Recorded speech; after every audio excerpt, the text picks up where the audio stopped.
महाभारत युद्ध का 18वां दिन समाप्त हो गया।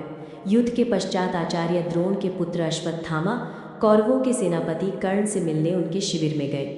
कर्ण के द्वारपाल ने कर्ण से कहा, आचार्य द्रोण पुत्र अश्वत्थामा आपसे भेंट करने आए हैं। कर्ण चिंतित मुद्रा में द्वारपाल से पूछे, उन्हें आदर के साथ अंदर ले आओ। कर्ण पूरे दिन के भयंकर संग्राम के उपरांत कुछ देर विश्राम करना चाहते थे। ऐसे में अश्वत्थामा के आगमन से वो थोड़ा विचलित हो उठे। कर्ण किसी से किसी भी प्रकार के वार्तालाप के इच्छुक नहीं थे।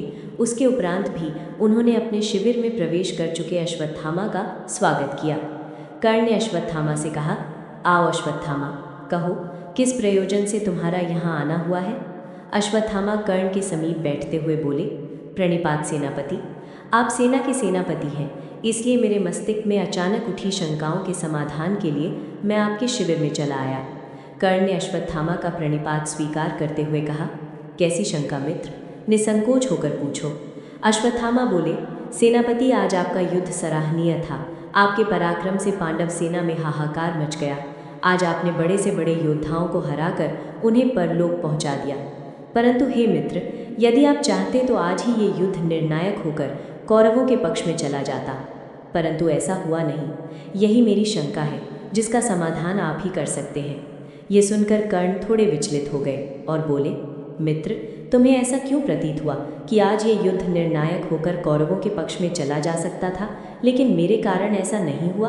अश्वत्थामा दुखी स्वर में बोले, मित्र, मुझे बहुत ही खेद के साथ कहना पड़ता है कि आज आपके समक्ष पांचों पांडवों में से युधिष्ठिर, भीम, नकुल और सहदेव युद्ध के लिए आए।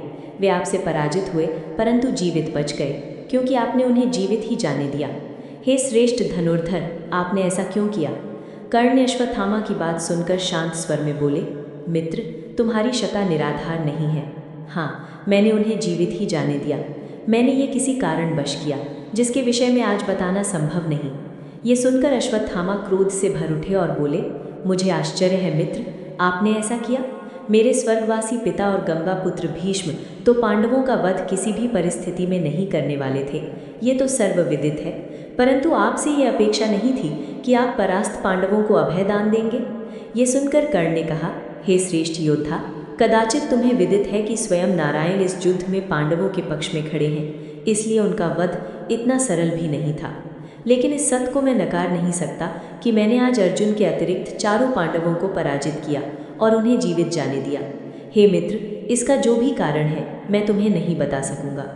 इस पर अश्वत्थामा आश्चर्य से बोले, ये तो क्षत्रियों की भाषा है अंगराज, आप इस भाषा को क्यों बोल रहे हैं। आपकी निष्ठा तो आपके मित्र दुर्योधन के प्रति होनी चाहिए, परंतु मुझे आज आपकी निष्ठा पर संदेह हो रहा है।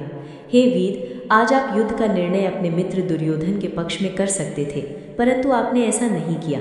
ये एक कटु सत्य है। हे मित्र, मेरे अतिरिक्त इतिहास सदैव आपसे ये प्रश्न पूछता रहेगा, और यदि इस युद्ध में दुर्योधन की पराजय हुई तो उसका एक कारण आप भी हो।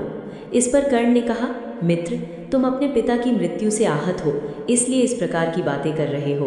परंतु मित्र, चिंता न करो, कल मैं फिर युद्ध करूंगा और कल का दिन निर्णायक होगा। ये सुनकर अश्वत्थामा क्रोध में बोले, मेरे पिता की मृत्यु के विषय में बात मत कीजिए अंगराज। आप अपने 9 में से 8 पुत्रों का स्मरण कीजिए जो इस युद्ध और पांडवों के कारण परलोक जा चुके हैं। आज आपने उन कायर पांडवों को जीवित छोड़ते समय अपने मृत पुत्र का स्मरण भी नहीं किया। आप अपने पुत्रों के हत्यारों को जीवित छोड़ सकते थे, परंतु ये ब्राह्मण पुत्र अश्वत्थामा अपने स्वर्गीय पिता द्रोण के हत्यारों को कभी क्षमा नहीं करेगा और पहला अवसर मिलते ही उन्हें मृत्यु लोक पहुंचा देगा। हे अंगराज, आपने सही कहा कि कल का युद्ध निर्णायक ही, क्योंकि मैंने आते समय शत दूतों को आपके शिविर में प्रवेश करते देखा है। अब मैं चलता हूँ। प्रणिपात अंगराज। महाभारत युद्ध का 17वां दिन प्रारंभ हुआ। अर्जुन और कर्ण एक दूसरे के समक्ष आए। भीष्म युद्ध हुआ, जिसमें अर्जुन के हाथों कर्ण वीर गति को प्राप्त हुए। कर्ण तो वीर गति को प्राप्त हो गए, किंतु अपने पीछे एक बहुत बड़ा सवाल छोड़ गए।